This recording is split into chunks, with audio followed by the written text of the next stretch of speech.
आता जून महिना सुरू झाला आहे. शाळा सुरू झाल्या आहेत आणि रोज मुलांच्या डब्यासाठी काय नवीन बनवायचं हा प्रत्येक आईसमोर मोठा प्रश्न असतो. म्हणूनच आज मी घेऊन आले आहे गव्हाच्या पिठापासून आणि भरपूर भाज्या घालून बनणारी एकदम खमंग, कुरकुरीत आणि पौष्टिक अशी धिरड्याची भन्नाट रेसिपी. ही रेसिपी नाश्त्यासाठी, मुलांच्या डब्यासाठी आणि संध्याकाळच्या हलक्या जेवणासाठी सुद्धा अगदी परफेक्ट आहे. चला तर मग अजिबात वेळ न घालवता रेसिपीला सुरुवात करूया. नमस्कार मंडळी, सोनम्स रेसिपीमध्ये तुम्हा सर्वांचं खूप खूप स्वागत आहे. सर्वात प्रथम इथे मी पातेल्यात 2 वाटी गव्हाची पीठ घेतली आहे. तर ही दुसरी वाटी, अगोदर मी 1 वाटी घातली होती आणि आता ही दुसरी वाटी. त्याचबरोबर मी यामध्ये 1 वाटी घालते रवा. जर आपण गव्हाचे पीठ 2 वाटी घेतले असेल तर त्यामध्ये आपण रवा 1 वाटी घालायचे. हे प्रमाण लक्षात ठेवा तुम्ही. रवा मध्यम जाडसर असला तरी चालेल. खूप जाड असेल तर एकदा मिक्सरमधून फिरवून घ्या. आणि त्याचबरोबर घालूया चवीनुसार मीठ. आता चवीनुसार मीठ घालून हे सगळे कोरडे जिन्नस चमच्याने एकजीव करून घ्या. तर इथे तुम्ही पाहू शकता छोट्या चमच्याने हे मी सर्व मिक्स करून घेतले आहे. आता यानंतर थोडं थोडं पाणी घालत आपण हे पीठ भिजवून घ्यायचं. पीठ ना जास्त घट्ट ना खूप पातळ, मध्यम ठेवायचं. तर इथे मी या पिठामध्ये पाणी घालून हे व्यवस्थित असं पीठ मिक्स करून घेते. तुम्हाला हे धिरडे आवडतात का हो? मला कमेंट करून नक्की कळवा. व तुम्ही गव्हाचे धिरडे कसे बनवता तेही मला कमेंट करून कळवा. आणि हो, तुम्हाला जर ज्वारीच्या पिठाचे धिरडे आवडत असतील तर मला नक्की कमेंट करून सांगा. मी नेक्स्ट व्हिडिओ त्याचा बनवेल. आणि आपली ही रेसिपी आवडली तर छोटासा लाईक आणि कमेंट करून कळवा ही रेसिपी तुम्हाला कशी वाटली. आणि जर आपल्या चॅनेलवर नवीन असाल तर सबस्क्राईब देखील करा. थोडं थोडं पाणी घालत हे असं पीठ भिजवून घ्यायचं आहे आपल्याला. तर इथे तुम्हाला दाखवलं आहे याप्रमाणे आपण पीठ भिजवून घ्यायचं. आता हे मिश्रण आपण 10 ते 15 मिनटं झाकून ठेवूया, म्हणजे रवा छान असा फुलून येईल. तोपर्यंत आपण भाज्यांची तयारी करूया. त्यासाठी इथे मी कढई ठेवली आहे गॅसवर गरम करण्यासाठी. कढई आपली गरम झाली की त्यामध्ये आपण थोडेसे तेल घालूया. तेल गरम झाले की त्यामध्ये अर्धा चमचा मोहरी घालूया. मोहरी छान तडतडली की अर्धा चमचा जिरे घालूया. तुम्ही चिमूटभर हिंग जरी घातले तरीही चालेल. मी काही हिंग घातलेलं नाही आहे.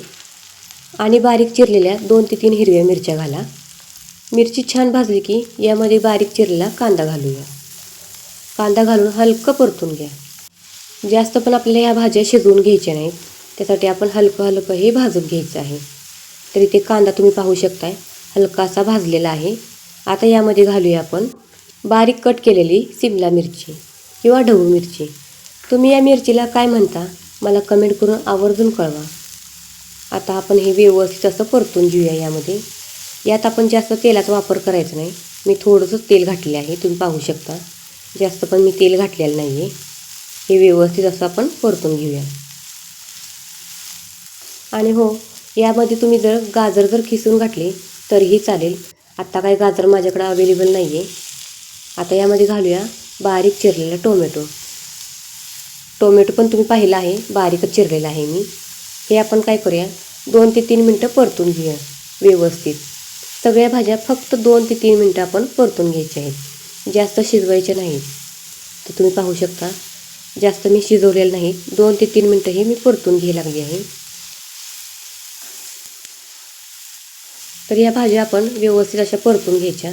सारखं हलवायचं, नाहीतर काय होईल आपण यामध्ये थोडंसं तेल घातलं आहे, खालून भाज्या करपू शकतात. परत काय होणार, भाज्यांचा कडवट असा वास येणार. तर इथे तुम्ही पाहू शकताय 2 ते 3 मिनटे झाली आहेत. भाज्या पण व्यवस्थित अशा झाल्या आहेत.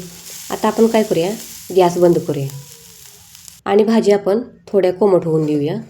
आता इथे तुम्ही पहा पातेल्यावरचं मी झाकण काढलं आहे. पीठ पण आपलं छान असं फुगलेलं आहे. आता भिजलेल्या पिठामध्ये या भाज्या आहेत ना कढईमधल्या, त्या सर्व आपण घालून घेऊया. तरी ते सर्व भाज्या मी यामध्ये घातल्या आहेत. वरून बारीक चिरलेली कोथिंबीर घालायची. तर कोथिंबीर पण मी घातलेली आहे. सगळं छान एकजीव करून घ्यायचं. सर्व भाज्या व कोथिंबीर यामध्ये आपण घातल्या की जास्त घट्ट मिश्रण होतं. तर आपण काय करायचं, थोडंसं पाणी घालायचं आणि पातळ करायचं. पातळ बॅटरमुळे धिरड्याला सुंदर जाळी पडते आणि तो खायला खूप कुरकुरीत लागतो. तर इथे तुम्ही पाण्याचं पिठाचं प्रमाण पहा, अगदी परफेक्ट झाले आहे. जास्त असं घट्ट पण झालेलं नाही आहे आणि पातळ पण झालेलं नाही. जर घट्ट झालं असेल तर आपण काय करायचं, त्यामध्ये पाणी घालायचं. तर आता मी काय करते, थोडंसं यामध्ये पाणी घालते, म्हणजे अजून थोडंसं आपलं हे बॅटर पातळ होते. तर मी थोडंसं घातलं आहे, तुम्ही पाहिलं आहे, जास्त पण घातलेलं नाही आहे. तुम्ही माझा हा व्हिडिओ कुठल्या शहरातून पाहता ते मला कमेंट करून नक्की कळवा, म्हणजे मला कळेल की माझा हा व्हिडिओ कुठंपर्यंत पोचला आहे. पीठ तर आपलं तयार झालं आहे. आता आपण धिरडं बनवायला घेऊया. तर इथे गॅसवर मी पॅन ठेवला आहे. आता या पॅनला आपण छान असं गरम होऊन देऊया. त्यानंतर आपण याला थोडेसे असे तेल लावून घेऊया. तर मी सर्व असं पॅनला तेल लावून घेते, म्हणजे आपले धिरडे एकदम छान कुरकुरीत बनतील. थोडंसं तेल लावा आणि गॅसची आस कमी करा. तर इथे तुम्ही पहा, पीठ आपलं अगदी छान असं झाले आहे. एक मोठा डावभर पीठ घेऊन आधी तव्याच्या कडेला आणि मग मध्यभागी पसरवा.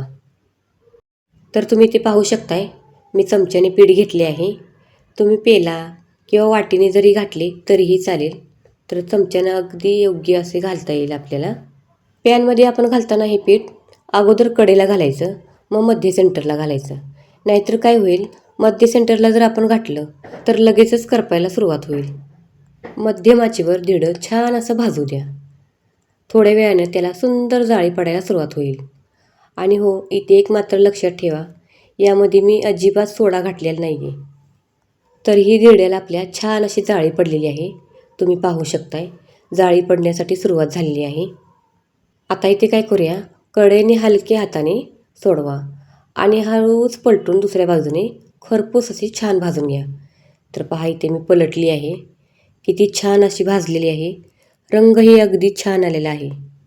बारीक गॅसवर आपण भाजल्यामुळे करपलेलं नाही किंवा काय नाही, काळपट पण दिसत नाही. अगदी छान अशी भाजली आहे. आता आपण काय करूया, उलटण्यानेही थोडीशी दाबून दाबून आपण भाजून घेऊया. तर पहा, किती छान अशी झाली आहे. तुमच्या जर घरात लहान मुलं असतील तर त्यांना एकदा नक्की करून द्या. त्यांनाही खूप आवडतील व त्यांना कशी वाटते हे कमेंट करून मला नक्की सांगा. हल्लीची मुलं भाज्या खात नाहीत, कडधान्य खात नाहीत. त्यासाठी आपण मुलांना अशा नवनवीन रेसिपी करून घालूया, खूप आवडतील.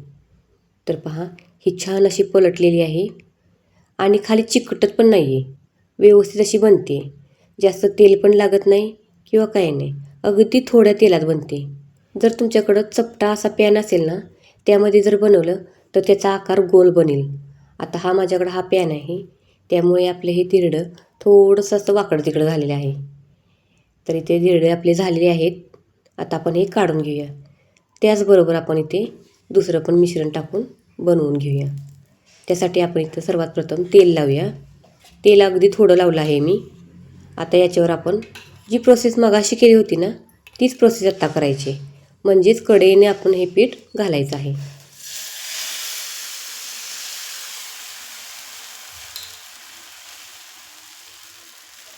अशाच प्रकारे सगळे आपण धिरडे करून घेऊया.